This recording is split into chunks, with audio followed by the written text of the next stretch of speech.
Hello everyone, welcome back to my YouTube channel Trading Trends. Let's see what can happen in the market tomorrow. Bank Nifty अगर आप देखो तो closing दी है 47,924 पे और bank Nifty कल की क्लोजिंग से लगभग 350 पॉइंट ऊपर जाके क्लोज हुआ है। चाहे कैंडल जो बनी है रेड बनी है, बट कल की क्लोजिंग से अगर आप देखो अच्छी खासी ऊपर जाके क्लोजिंग मिली है। ये एक पॉजिटिव साइन होता है। ये चीज भी आप देख सकते हो कि फाइनल क्लोजिंग क्या मिली है और कितने पॉइंट ऊपर जाके क्लोज किया या नीचे जाके क्लोज किया या कहाँ पर क्लोज किया है। इसके बिहाफ में भी आप डिसाइड कर सकते हो कि बैंक निफ्टी में क्या मूवमेंट हो सकती है, क्या लेवल्स हैं, ये चीजें आप निकाल सकते हो। कहीं न कहीं अगर आप देखो तो कल के लिए जो बॉटम लेवल अब हिसाब से जो हमारे पास बनेगा वो होगा 48,000 का साइकोलॉजिकल लेवल भी है। ये चीज़ आप इस तरीके से फाइंड आउट कर सकते हो, ये चीज़ भी आप अपनी ट्रेडिंग में इंक्लूड कर सकते हो। अगर आप वन डे में देखो तो बैंक निफ्टी कहीं न कहीं आज यहीं से जो कल के लिए एज़ 3-4 दिन से रेजिस्टेंस की करेक्ट कर रहा था, आज इसने सपोर्ट की कनेक्ट किया और वहीं से मार्केट ने टर्न लेके ऊपर जाके क्लोजिंग कर दी है।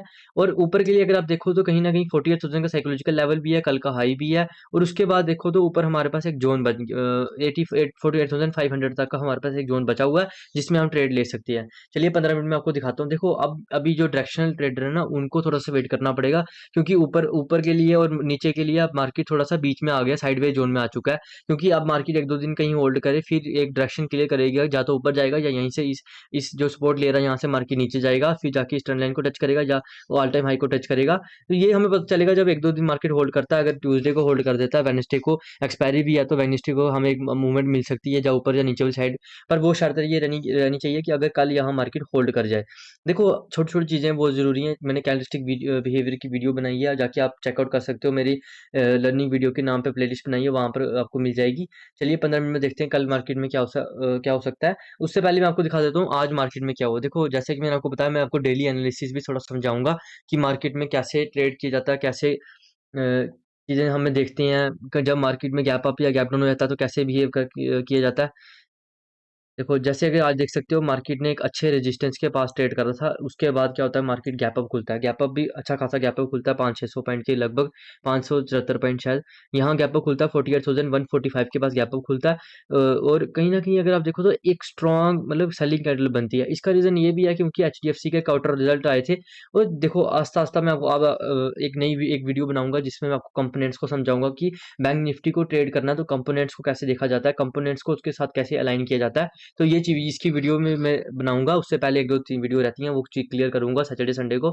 उसके बाद आने वाले टाइम पे आपको मैं बताऊँगा कि कंपोनेंट्स को कैसे देखा जाता है। क्योंकि देखो बैंक निफ्टी चलता तो कंपोनेंट्स के थ्रू ही। एचडीएफसी 29% कंट्रीब्यूट करता है, आईसीआईसी 28% कंट्रीब्यूट करता है, ऊपर-नीचे होता रहता है। ये थोड़ा-सा ऐसे ही चलता है। तो एक चीज़ हमें देखनी पड़ेगी क्योंकि एचडीएफसी अगर आप देखो तो 2% गिरा है। एचडीएफसी ने सुबह की जो मूवमेंट आई है, एचडीएफसी जो सुबह गिरावट आई है, एचडीएफसी 2% नीचे गिर चुका था। उसने एक बड़ी कैंडल बनाई। और सेम वही देखो जैसे मैंने आपको बोला कि अगर बैंक निफ्टी गिरेगा, एचडीएफसी गिरेगा तो बैंक निफ्टी भी गिरेगा। एचडीएफसी को तो अगर आप देखो एक अच्छी। और इसका रीज़न ये था कि क्योंकि क्वार्टर रिजल्ट्स के एज़ एक्सपेक्टेड नहीं आए थे, जो एस्टिमेट लोगों ने लेके चला था। ये चीज़ भी आपको देखनी पड़ेगी, रिजल्ट्स को भी आप मॉनिटर करो। खासकर जो आप 5 देखो, खासकर बैंक निफ्टी अगर आप ट्रेड कर रहे हो तो आपको 5-6 स्टॉक्स भी अगर ध्यान दे रहे हो तो बहुत हैं। एचडीएफसी, आईसीआईसी, एसबीआई, एक्सिस और कोटक। ये 5 भी स्टॉक अगर आप देख रहे हो उनको कंटिन्यूअसली इनको मॉनिटर करना बहुत ज़रूरी है। अकेले अगर आप बोलो कि मैं सिर्फ़ ऑप्शंस कर रहा हूँ, बैंक निफ्टी कर रहा हूँ और किसी और चीज़ को नहीं देख रहा हूँ तो थोड़ा मुश्किल हो जाता है। कंपोनेंट्स क्या करते हैं, थोड़ा आसान बना देते हैं हमारी ट्रेडिंग को। थोड़ा हमें क्लैरिटी मिल जाती है। जो चीज़ जहाँ पर फेल होने लगती है हमें पता चल जाता है कि मूवमेंट आई बढ़िया आएगी, कब मूवमेंट बढ़िया आएगी। वो चीज़ें आपको आस्ता-आस्ता 6-7 महीने अगर आप कंटिन्यूअसली प्रैक्टिस करोगे, लगातार मैं आने वाली वीडियोज़ में आपको बताता रहूँगा कैसे कंपोनेंट्स को देखते हैं, कैसे ट्रेड किया जाता है, कैसे उनके थ्रू हमारी ट्रेडिंग और आसान हो सकती है। जैसे कि आपको मैं बता रहा था कि मार्केट कंटिन्यूअसली इसकी इस एज़ अ रेजिस्टेंस इसको एज़ अ रेजिस्टेंस ज़ोन की तरह इसको ले रहा था। और आज कहीं ऊपर खुलने के बाद यहाँ पर एक प्राइस एक्शन बनाने के बाद यहाँ से इसको सपोर्ट लेता है, पहली सपोर्ट लेता है। हाँ, यहाँ मैंने सुबह एक ट्रेड लिया था। अब इस ट्रेड को लेने का रीज़न ये था कि क्योंकि एक तो एचडीएफसी के रिजल्ट जब भी देखो एचडीएफसी अगर बेरिश रहेगा ना, चाहे बैंक निफ्टी बुलिश रहेगा, बैंक निफ्टी का प्रीमियम नहीं बढ़ेगा। मैं आपको हमेशा बोलता हूँ कि प्रीमियम को समझना बहुत ज़रूरी है। प्रीमियम आपको मैं एक वीडियो में क्लियर नहीं कर सकता। कंटिन्यूअसली अब मैं क्या करूँगा, एक प्रीमियम की वीडियो बनाऊँगा, उसके बाद मैं आपको डेली वीडियो में उसके बाद आपको प्रीमियम भी दिखाऊँगा कि प्रीमियम कैसे मूव करते हैं, प्रीमियम एक्सपायरी वाले दिन कैसे मूव करते हैं, थर्सडे को कैसे मूव करते हैं। जब आप कॉन्ट्रैक्ट जब ट्रेड करते हैं थर्सडे को, तो आप प्रीमियम कैसे मूव करते हैं। करते हैं, कंपोनेंट्स के साथ प्रीमियम कैसे मूव करते हैं, न्यूज़ के साथ प्रीमियम कैसे मूव करते हैं, कहाँ से मूवमेंट आती है, कहाँ से हमें पता चलेगा कि प्रीमियम में मूवमेंट आएगी। देखो ये स्टॉक्स नहीं है कि यहाँ से अगर आपने ले लिया तो 1-2 रुपए का ऊपर-नीचे चलेगा। यहाँ पर अगर मार्केट होल्ड कर गया एक जगह तो आपको लॉस ही होगा, आपको निकलना पड़ेगा, समझना पड़ेगा। मार्केट यहाँ से आता है, एक बार बायर कोशिश करते हैं, वापिस सेलर आ जाते हैं, यहाँ मैं एक एंट्री लेता हूँ। देखो छोटी-सी एंट्री, क्योंकि ये चीज़ क्लियर, कल का हाई क्लोज अपने आप में सपोर्ट रेजिस्टेंस होता है। कल का ओपन नहीं, कल का लो हाई और क्लोज अपने आप में सपोर्ट रेजिस्टेंस होते हैं, तो ये चीज़ हमारे माइंड में हमेशा रहनी चाहिए। और उसके साथ-साथ जब भी मार्केट इसके पास, अब देखो एक चीज़ और देखनी पड़ेगी, मूवमेंट कहाँ से हो रही है, 48,145 से, 145 से 47,700। अब इतनी बड़ी मूवमेंट होने के बाद मार्केट तो रुकेगा, इसलिए तो जो मूवमेंट यहाँ पर अगर आप देखो तो विक्स है, इस कैंडलों में अगर मूवमेंट हुई भी है तो विक्स बहुत ज़्यादा है। इससे क्या होता है, प्रीमियम बढ़ता भी है बट घटता बहुत जल्दी है। अगर मार्केट आपने इधर होल्ड कर लिया, वेट कर लिया, तो प्रीमियम घट बहुत जल्दी जाता है। आपको समझना पड़ेगा कि कब आपको बैठना है। देखो ये बैंक निफ्टी ऑप्शंस थोड़े ज़्यादा मुश्किल नहीं कह सकता, बट ऑप्शन में प्रैक्टिस थोड़ी ज़्यादा चाहिए। पहले आप स्टॉक्स में करो, रिस्क मैनेजमेंट के साथ करो। ऑप्शन में अगर खासकर आप ऑप्शन बाइंग कर रहे हो, आपको डिसिप्लिन होना बहुत ज़रूरी है। आपको रिस्क मैनेजमेंट फॉलो करना बहुत ज़रूरी है। आपको समझना पड़ेगा कि आप जो ट्रेड ले रहे हो उसका प्रीमियम डिके भी होगा, तो आपका निकलना भी, देखो इसमें इसमें टाइम की भी प्रॉब्लम है। अगर टाइम की प्रॉब्लम भी है, जिसको थीटा बोलते हैं, सपोर्ट रेजिस्टेंस, ये सब अगर आप कंटिन्यूअसली मॉनिटर करोगे तभी आपको जाके समझ आएगी। चलिए अगर मैं आपको दिखाता हूँ कि आज कहाँ-कहाँ कैसे हम देख सकते थे। देखो अगर तो मार्केट खुलता, मार्केट फ्लैट खुलता, यहाँ प्राइस एक्शन बनाता, फिर हमें एक अच्छी खासी ऊपर वाली साइड मूवमेंट मिल सकती थी। अब देखो ये समझना पड़ेगा, अपना दिमाग लगाना पड़ेगा। अब हर कोई, आप जितना मर्ज़ी किसी का एनालिसिस देख लो, वीडियो पढ़ लो, पर उसके बावजूद भी आपको अपना अपना दिमाग तो लगाना ही पड़ेगा ना, कि यार यहाँ पर अगर अब देखो मान लो गैप अप खुल गया, अब कितने लोग हैं भाई उस चीज़ को उन्होंने अपने माइंड में बिठाया होगा, क्योंकि कई सोच रहे होंगे कि फ्लैट ही खुलेगा, कई सोचेंगे गैप डाउन खुलेगा यहाँ। तो आपको सारी कंडीशन में माइंड में रखनी है, और जब मार्केट 9-7 पे, देखो 9-7, लगभग 9-7 से 9-8 के बीच प्री मार्केट आ जाता है, वहां आपको क्लियर हो जाएगा कि मार्केट में अब कहाँ खुलेगा। मार्केट जहां खुलेगा, आपको उसके अकॉर्डिंग अपनी सपोर्ट रेजिस्टेंस चेंज करने पड़ेंगे, उसके अकॉर्डिंग आपको सोचना पड़ेगा कि पहली मूवमेंट को आप कैसे ट्रेड करोगे, कि आप कैसे आप ट्रेड करोगे, कौन से लेवल्स आइडेंटिफाई आपको करने पड़ेंगे कि वही वो लेवल है जहां से मूवमेंट आ सकती है। तो वो चीजें आपके माइंड में आ जानी चाहिए। 9-7 से 9-15 के बीच आपके पास वो टाइम होता है। हाँ, इसके साथ साथ कंपोनेंट्स भी देखो, मैं आने वाली वीडियोस में कंपोनेंट्स की वीडियो आपको मैं बता दूंगा, कंपोनेंट्स को कैसे ट्रेड किया जाता है, कंपोनेंट्स को कैसे देखते हैं, कैसे समझते हैं, कंपोनेंट्स के साथ बैंक निफ्टी को कैसे ट्रेड किया जाता है। चलिए देखो, जैसा कि आपको मैं बता रहा था कि मार्केट में मैंने एक ट्रेड बना यहाँ पर, ये थोड़ा सा रिस्की ट्रेड था, यहाँ से मेरे को पता था इसलिए मैंने क्वांटिटी, जब आपको लगे कि आपको आपको पता चले बे थोड़ा सा रिस्की ट्रेड है अगेंस्ट द ट्रेंड, क्योंकि इंट्राडे का ट्रेंड थोड़ा बुलिश है, और डे टाइम फ्रेम में भी तो ट्रेंड थोड़ा सा बुलिश चल रहा था, तो इस वजह से कहीं ना कहीं अब अगर मार्केट ऊपर से नीचे आ रहा तो जब पहली स्पोर्ट आएगी, ये एज पहली स्पोर्ट है, क्योंकि देखो पहली बार मार्केट रुकता है इस लेवल के पास, यहाँ होल्ड करता है 3 घंटे, बायर कोशिश करते हैं, अगर बायर में दाम होता है बायर इससे ऊपर ले जाते। अगर देखो कंपोनेंट्स भी साथ जोड़ोगे तब आपको समझ आएगी कि बायर सेलर की गेम के आस-पास तो समझोगे, कैंडलस्टिक बिहेवियर को समझोगे, एक-एक कैंडल को समझोगे, एक ग्रुप ऑफ कैंडल को समझोगे, तब जाके आपको चीज़ें समझ आएँगी। मार्केट यहाँ के सपोर्ट लेता है, सपोर्ट लेने के बाद मार्केट एक पुल बैक लेता है, पुल बैक लेने के बाद अब देखो ये पुल बैक लेने के बाद क्या करता है, वो चीज़ इंपॉर्टेंट है। फिर मैंने एक ट्रेड लिया था कहीं न कहीं यहाँ पर जाके, मैंने एक ट्रेड लिया था जब मार्केट नीचे से ऊपर जाता है, एक पुल बैक लेता है, यहाँ पर मैंने एक ट्रेड लिया था। जब ऐसी जगह ट्रेड ले रहे हो तो आपका एसएल क्या आएगा, आपका एसएल इसका लो आ जाएगा।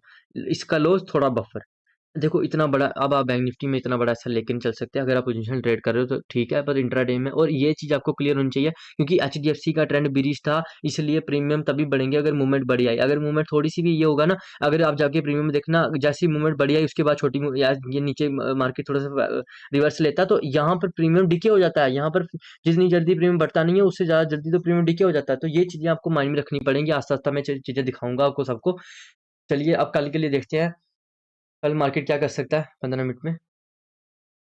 कल के लिए अगर आप देखो तो कल के लिए बिल्कुल सिंपल है। कल के लिए अगर मार्केट थोड़ा सा गैप डाउन खुलता है, जब फ्लैट खुलता है, फ्लैट प्लस गैप डाउन कहीं भी खुलता है, इस रेंज में कहीं खुलता है, तो मैं थोड़ा सा ऊपर वाली साइड कोशिश करूंगा। नीचे वाली साइड के लिए 47,700 के लिए लेवल है, या 600 के पास, 600 से 700 के बीच बीच अगर कहीं होल्ड करता है या ट्रेड करता है, तो उसके बाद मैं नीचे का प्लान करूंगा। हाँ, 48,000 साइकोलॉजिकल लेवल के ऊपर निकालता है।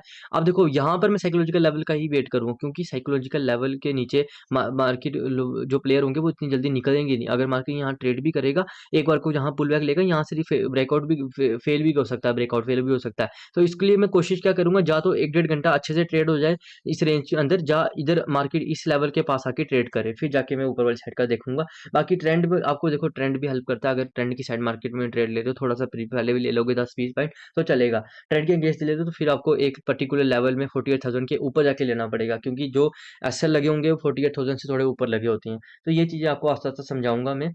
बाकी अगर ऊपर के लिए देखो, ऊपर के लिए पहले तो कल का आज का कल मतलब आज का हाई अदर रेजिस्टेंस काम करेगा, और कल की यहाँ पर आप देखो, कल की यहाँ पर ओपनिंग वाला ये वाला जो ये कल मार्केट ने एक पुल बैक लिया था यहाँ पर भी, और ये जहाँ पे मार्केट ओपन हुआ था, ये अपने आप में 48,200 का जो लेवल है, ये अपने आप में एज अ रेजिस्टेंस की तरह एक्ट कर सकता है। तो ऊपर के लिए हमारे पास छोटा लेवल रहेंगे। देखो ओवरऑल देखोगे डे फ्रेम फ्रेम में, तो मार्केट कहीं ना कहीं अब थोड़ा साइडवेज जा सकता है, उसके बाद आपको मूवमेंट मिलेगी। देखो जा तो मार्केट साइडवेज जाए, या गैप अप गैप डाउन, बड़ा गैप डाउन करके किसी ट्रेंड लाइन के ऊपर या नीचे वाली साइड आ जाए, फिर रेजिस्टेंस के पास या ट्रेड के पास आ जाए, फिर वहां होल्ड करे, फिर आपको बड़ा ट्रेड। आपको समझना पड़ेगा कि आपको बड़ा ट्रेड कहाँ मिल सकता है। जरूरी नहीं है कि साइडवेज मार्केट में बड़ा ट्रेड नहीं मिलेगा, बट उससे पहले होल्ड चाहिए, कुछ कंडीशन चाहिए, मार्केट में ज़्यादा बड़ी मूवमेंट चाहिए जिससे प्रॉफिट बुकिंग आए, या कोई ऐसी न्यूज़ चाहिए। देखो न्यूज़ बेस्ड ट्रेडिंग करना थोड़ा मुश्किल रहता है, इसलिए कोशिश करो टेक्निकल या प्राइजेक्शन पे ही चलो। फिर निफ्टी को अगर आपको दिखाऊं, तो फिर निफ्टी कल एक्सपायरी भी है, फिर निफ्टी को देखते हैं। फिर निफ्टी देखो, मैं एज कम्पेयर टू निफ्टी 50 फिर निफ्टी में ट्रेड लेना ज़्यादा बेटर है कल को, क्योंकि निफ्टी 50 थोड़ा ज़्यादा बुलिश है। निफ्टी 50 ने अपने हाई को भी क्रॉस करके ऊपर जाके क्लोज किया, और निफ्टी 50 कहीं ना कहीं देखो, निफ्टी 50 थोड़ा अलग चल रहा है, ज़्यादा बुलिश है। अगर निफ्टी 50 को डे टाइम फ्रेम में भी दिखाऊं, तो निफ्टी 50 काफ़ी ज़्यादा बुलिश है as compared to bank Nifty और फिर निफ्टी, क्योंकि निफ्टी 50 ने अभी तक अपने मेजर कोई प्रीवियस स्विंग नहीं तोड़ा है। अगर आप देखो पिछले कितने महीनों से निफ्टी 50 मेजर प्रीवियस स्विंग नहीं तोड़ा। हाँ, बैंक निफ्टी कई बार नीचे आया, ऊपर गया, पर निफ्टी 50 ने ऐसा अभी तक नहीं किया।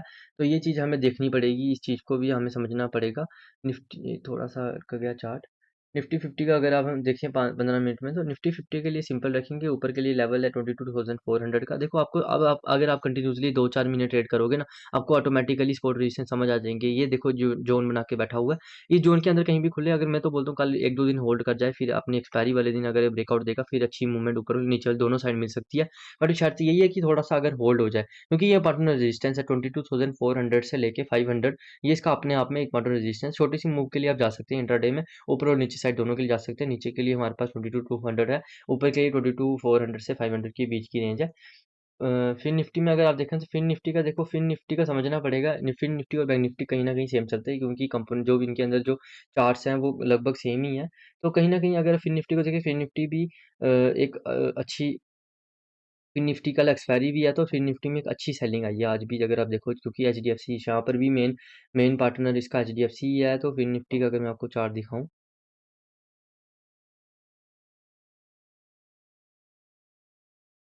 पांडे में चलते हैं,